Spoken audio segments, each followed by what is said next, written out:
this 26-minute Dakar, Coma is the man to beat. After taking control of the race on stage 5, he's looking more determined than ever to win a 4th Dakar rally. To make strategies and tactics, it's very early, step by step, because it's too early. Dupre is over 2 hours back, but he has beaten the odds before. In 2007, at the rest day, I was 17th, but it was me that took home the Dakar in 2007. Peter Hansel is going pedal to the metal to catch his teammates. We're going to try to put the pressure, try to get closer to first spot. To do so, we must attack at the maximum. Reaching the limit has gifted Roma the lead, a lead he will defend with all he's got. We've got to make as few mistakes as possible. We will do some and lose no time, that's the goal.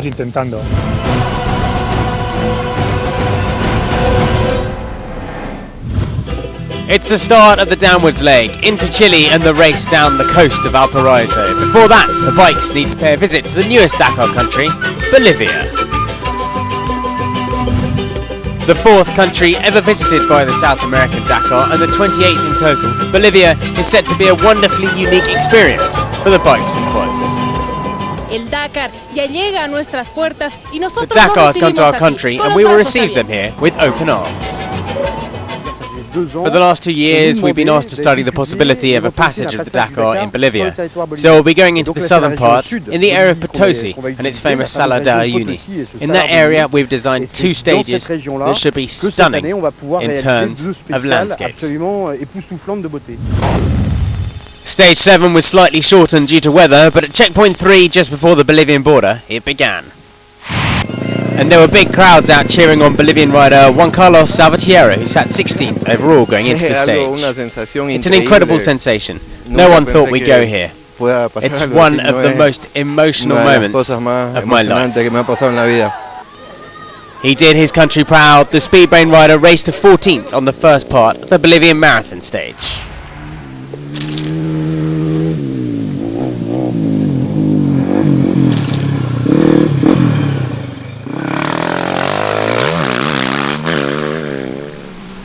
Joan Barreda led the first part of the special. Starting 4th, he was able to follow the trail of the riders ahead and limit his mistakes. In the end, he won the day by just over 4 minutes.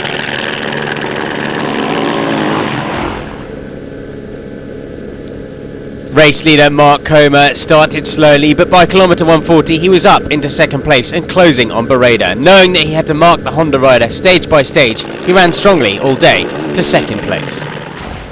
Juan Pedrero snuck into the top 4. The 2 Sherco riders seemed to swap good and bad days, with Duclos suffering. For Pedrero, 4th place was a just reward, as the bikes were greeted by the smiles of the Bolivians, all 350,000 of them.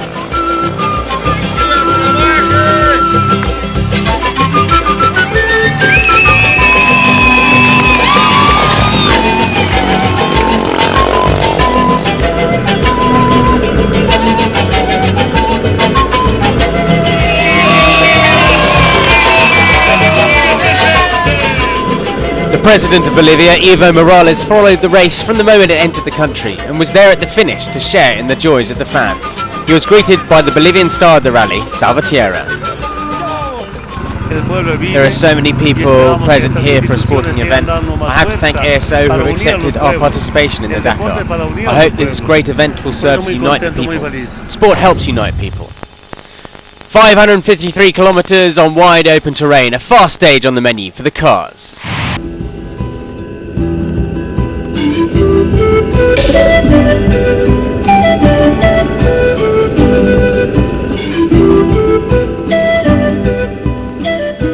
It was another solid performance from Nani Roma. Avoiding mistakes is the Catalan's goal day after day, and he did just that. En 200 mètres, attention, gauche-droite avec une saignée de danger. Gauche-droite avec une saignée de danger invisible. De danger, la saignée, c'est ici. Roma finished 4th and maintained his comfortable 31-minute lead over Peter Hansel. With his hopes of Dakar victory seeming to fade away after stage 5, Carlos Sainz still has what it took to take the wins on quite a few specials. The Spaniard made the best of his SMG buggy, picking up his 27th stage success. In the trucks, Andrei Karganov was the fastest of the Kamaz horde up to stage 7. The Blue Boys are all chasing one man as well as passing the odd car on their way to stage finishes.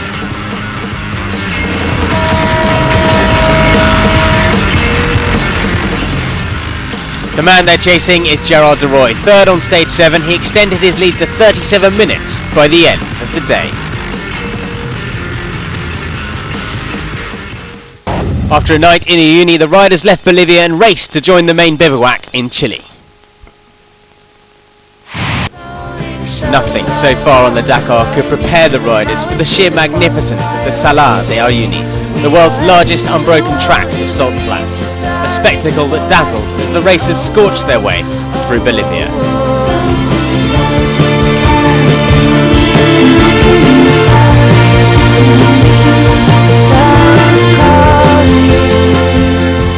Cyril Dupre took over the lead of the stage at waypoint 2 and stretched the field on the flat course. He dealt better than most with the altitude on stage 7, and in just 70k he stretched his lead by a minute and a half to 2:30 whilst chasing Bereda and Coma. Despite being unable to speak at the end of stage 7, the KTM rider is riding as hard as ever. Coma had managed to overhaul Bereda but was unable to match the pace of stage winner Dupre, who took his first win with the Yamaha.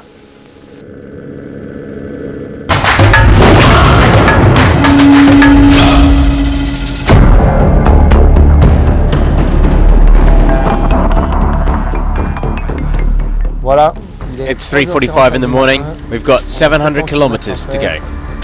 On the Dakar, the days are pretty long, particularly for team managers. We followed one of them, Jean-Marc Fortin, team manager of Overdrive Racing, to understand what he does for his team.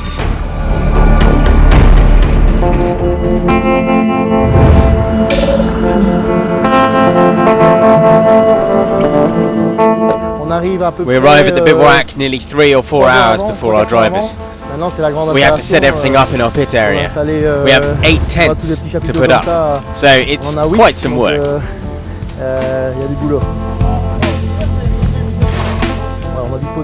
We parked the trucks according to a very precise plan made before we arrived. It's important to have a very rigorous logistics. On a Dakar, you have to be well organised. Once in the destination bivouac, all the team managers are looking for race information about their cars. Overdrive has 7 in the stages, and sometimes news is not forthcoming.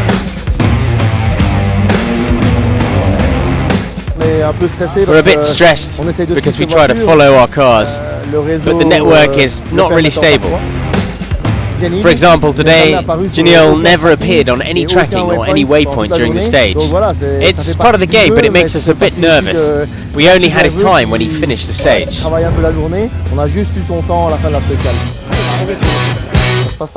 It's not so bad. Janil takes sick time on the day. He had to stop after kilometre 500. I think he had a serious problem. As soon as the cars arrive at the bivouac, Jean-Marc meets the drivers to make a short debrief, a crucial moment for him to organise the evening and night's work of the mechanics on all the cars before it starts again tomorrow.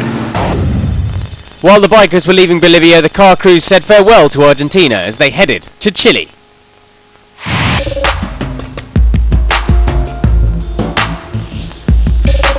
One more altitude stage through the Andes past the volcanoes, and Giniel de Villiers has been complaining about power issues in altitude. Again, the South African wasn't quite as fast as the mini boys on this stage, and he lost 9 minutes on the day's winner, and only keeps his 3rd spot overall by just 3 minutes.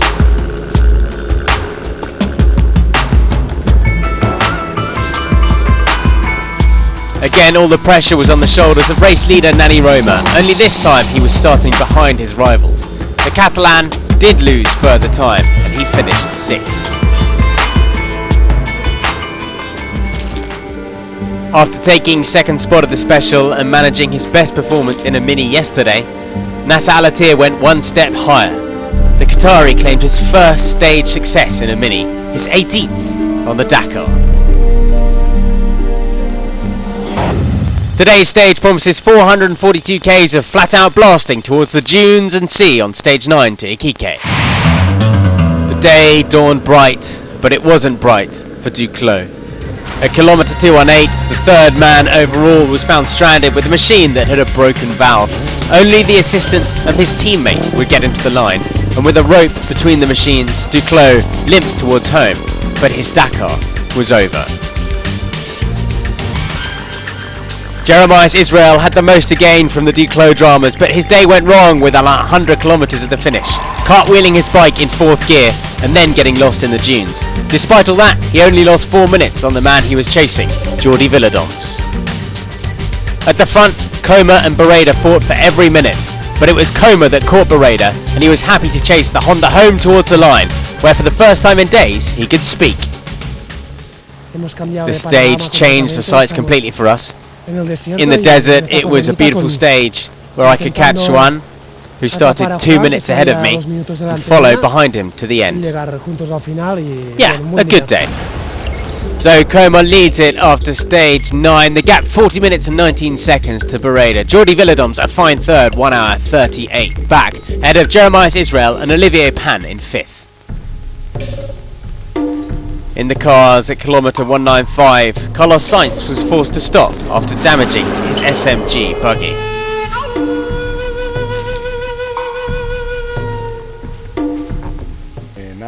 We broke the part between the suspension and the chassis, so we're going to try and repair it by using a belt, but it's going to be very complicated to carry on. Con una cincha o algo, pero veo complicado que podamos llegar. After losing close to 2 hours, Sainz and Gottschalk managed to carry on, but not for long. This time they were stranded in the sand. El Matador finally reached the finish, having lost 1 hour 56.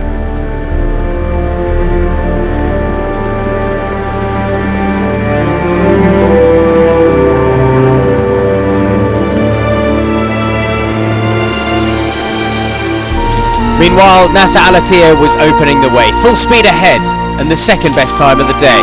Nasser was now only 5 minutes away from 3rd spot overall. In the last 3 stages, race leader Nani Roma has seen his lead drop from 40 to 23 minutes over Peter Hansel. Day after day, K after K, the Catalan is under constant pressure. After 200 kilometres, he'd lost 5 minutes on Peter. After 335, that grew to 7, and it would carry on growing. Not a good day. It was really difficult out there. Stefan gained a lot of time on us, but that's the way it is. That's the Dakar. Stefan Peter Hansel has only one thing on his mind: a 12th success on the Dakar, and to do so, the Frenchman was taking every possible risk. The Mini driver claimed a 64th stage win and became a new record holder. I know that psychologically Nani is in a position where he has everything to lose. It's a lot harder when you're leading than when you're hunting. After 9 stages of the cars, the gap is just 12 minutes and 10 seconds between Roma and Peter Hansel. Terranova 54 minutes back, being chased by Al-Attiyah and De Villiers. Gerard de Roy was not having a good day in the trucks. On the wide open spaces of Chile, the Dutchman struggled in his Iveco. His time lost after the 422 Ks, 19 minutes. But the man to keep an eye on was Andrei Karnaganov. The Russian claimed his second stage of this Dakar as he closed the gap on the leader. Stage 10 was split into 2 specials as the racers headed down the coast to Antofagasta. On the day, no one could match the pace of Barreda. He started with Jeremiah Israel, but the big Chilean crashed out early on, ending his race, and Barreda stormed to the finish on his own. Behind Barreda, suddenly the podium fight was between 5 men spread over 35 minutes. Pan, Rodriguez and Shigonski all chasing Villadoms for the final spot on the podium. Cyril Desprez was the last man in our 5-man scrap. Patience was paying off and he started stage 10 with just 35 minutes between him and the podium. At the finish, the gap was down to 26.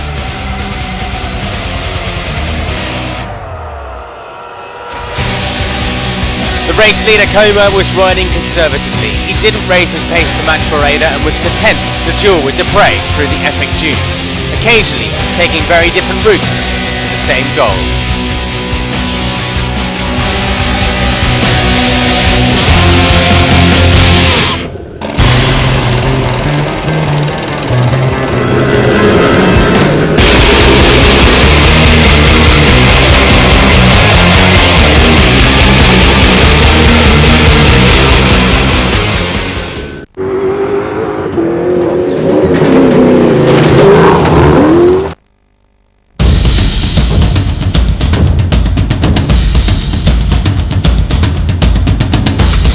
Not a bad way to get the heart pumping. If you like the Dakar, you will love us.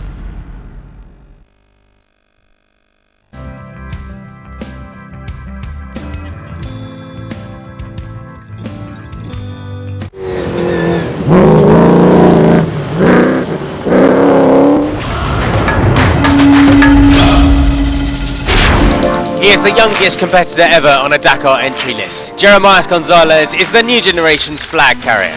Alongside the Argentinian, there are a few young competitors who are very motivated to make their name in this race.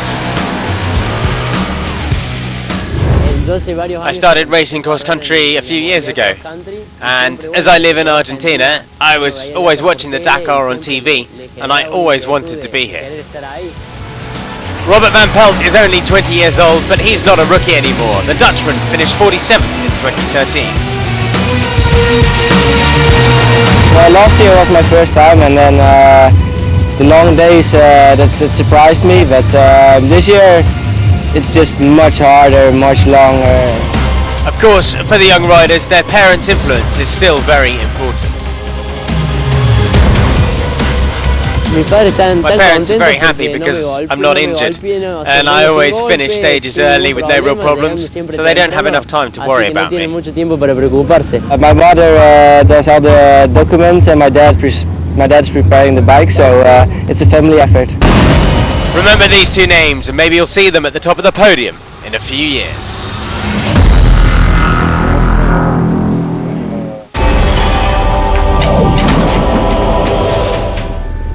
On the liaison of stage 10 between two specials, Carlos Sainz, who just refueled, suffered a terrible crash while trying to be on time for the second special. Sainz, who was slightly injured, was flown to the Antofagasta Medical Center. Race over for El Matador.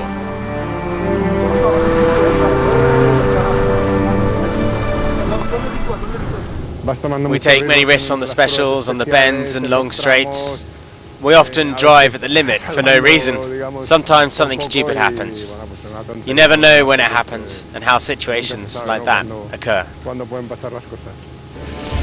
Meanwhile, the battle between Roma and Petter continued on the stage, Roma having to push hard to try to catch his rival.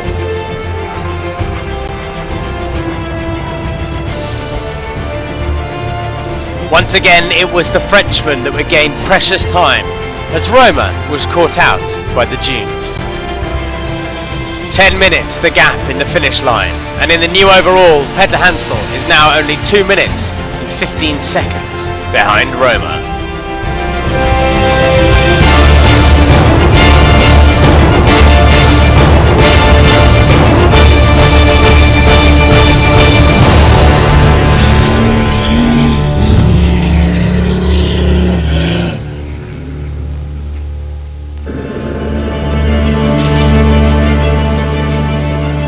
Taking off just behind Petter Hansel, Nasser Al-Attiyah was in winning form. The Qatari claimed his 19th stage success. The other good news was that he moved into third position overall. Stage 11 was a long drag up to the desert through the dunes of Copiapo to El Salvador. And it was by no means an easy ride for the bikes. But Olivier Pain is riding much better in Chile. And stage 11 was his best stage yet. Starting fourth, he held on to the coattails of Coma as he came past and took the flag in third, 5 minutes 53 behind the KTM. After working his way to third, Villadons has responded to the challenge. He rode solidly, avoiding any navigational errors, and held on to third overall, losing just 25 seconds to Pain. For Coma, it was a bit of an odd day. A crash between the start and checkpoint 1 damaged the fairing of the bike, but didn't seem to faze the Catalan rider. He won stage 11 by 2 minutes 51 over Dupre and looks every inch the Dakar champion-elect.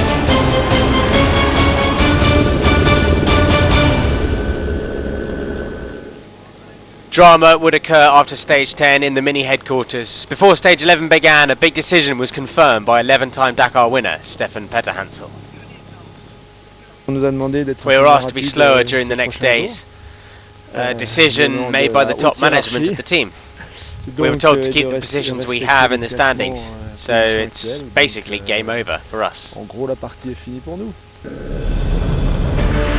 It's never a walk in the park on the Dakar, but Nani Roma now has far less stressful mission to accomplish. He rapidly caught his closest rival Petter Hansel on his way to a fine second spot and saw his overall lead grow to over 5 minutes. For the Catalan, there are definitely no team orders.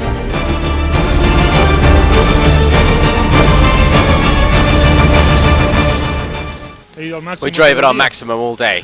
If some might think there are team orders, they should look at our times. Long dunes beckoned as the race turned back to the sea and La Serena. After chasing Coma for the first 150 kilometers of the stage, Cyril Desprez was waved through by the KTM rider and took off to win the day stage. He now trails Olivier Pain by just 4 minutes in the standings. The race leader was untroubled on stage 12. The new engine that cost him a 15-minute penalty pushed the KTM home in second, 2 minutes behind Desprez as the two tackled the dunes together once more.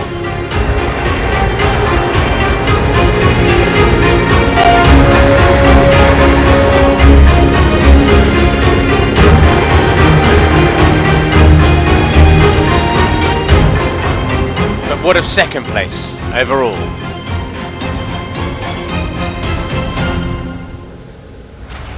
Joan Barreda crashed, remounted and then stopped at kilometre 264. The electrics on the Honda mangled and broken. He desperately tried to fix them.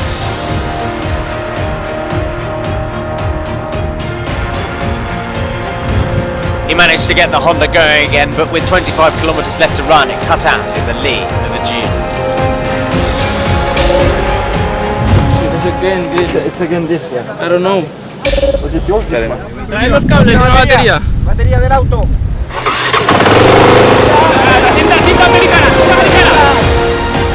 After getting it going, he finally arrived at 2:50 PM, 2 hours and 35 minutes behind Desprez at the end of the stage. Nada, intentar I llegar tried to y keep going, ya está perdido. but it's lost. Nada más. Nothing more. For Barreda, the bivouac was still 350 kilometres of liaison away. And so to the battle for the top spot in the cars, and would there actually be a battle? Taking off 2 positions in front of Stefan Peter Hansel, Nani Roma did not have the advantage. He was yet to know that behind him his rival was storming, and after suffering a puncture, Roma was caught by Peter Hansel. Both men remained together, Petter opening the way. That of course meant that he'd gained 6 minutes and was the new race leader overall.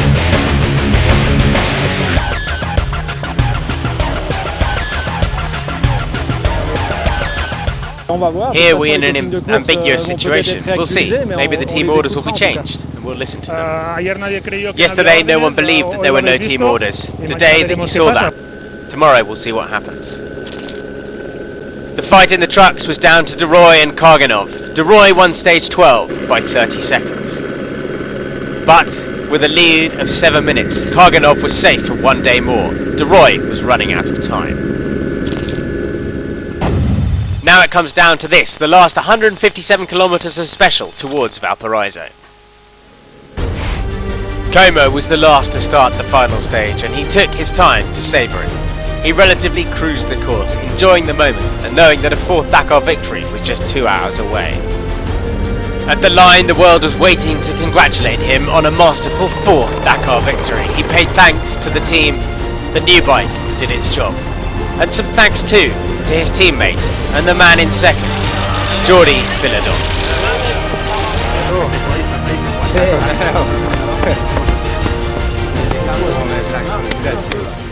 It's one of those really deep emotions. Unos sentimientos So much muy sacrifice, que vienen de muy adentro, so ¿no? much work. Mucho sacrificio, mucho trabajo. A truly extreme race Una where we carrera had muy great and extrema amazing donde things and at the las same cosas time buenas son bad buenísimas, pero things. también I'm happy. hay cosas malas y bueno, contento. So Koba wins the 2014 Dakar Rally by 1 hour 52 minutes from Villadons, but also Pam managed to hold on to his first ever Dakar podium by 5 minutes from Cyril Desprez. On stage 13, Ignacio Casale could only lose the race, but the Chilean wanted to finish in style, winning his 7th out of 13 rally stages. The Yamaha rider wins for the first time and is the first Chilean to win the Dakar. So, to the fight for overall victory in the cars. Peter Hansel took off in the morning in first position after his 65th stage win the day before. More importantly, he had a 26-second lead. But there will be no race on the day. Soldier Peter Hansel followed team orders and stopped at kilometre 130 to wait for Alatir and then Roma, who'd started 6 minutes behind.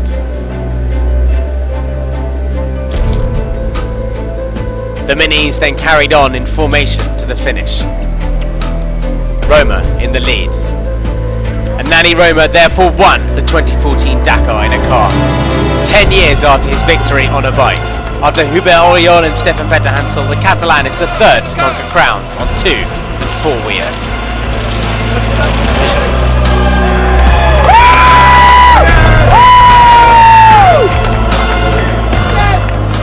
My biggest thought is for my former co-driver Henry Magnier, who passed away in an accident at my side. He's a man who taught me so much. This victory is for him. We talked about winning the Dakar together. I can't share this win with him, but I'm sure that he helped me from where he is. Gerard de Roy had one last opportunity to retake the lead. Taking off first, the Dutchman was the first to witness the crash of Yongzhou and only just managed to get past the stricken Mini. But the accident of the Chinese then created chaos. Karganov was forced to stop and give the stranded Mini a hand. The race was nullified and Karganov given back his lost time. Dramatically, the Russian won his first ever Dakar rally. The podium in the beautiful city of Valparaiso was the final host for the racers of the 2014 Dakar. Coma took the applause of the huge crowd as he lifted his 4th Dakar title. In a great day for Spain, Roma was the next to receive his maiden Dakar trophy, and Karganov keeps the truck category in Russian hands for one more year. 3 outstanding winners in 2014, and in 2015 the adventure will continue.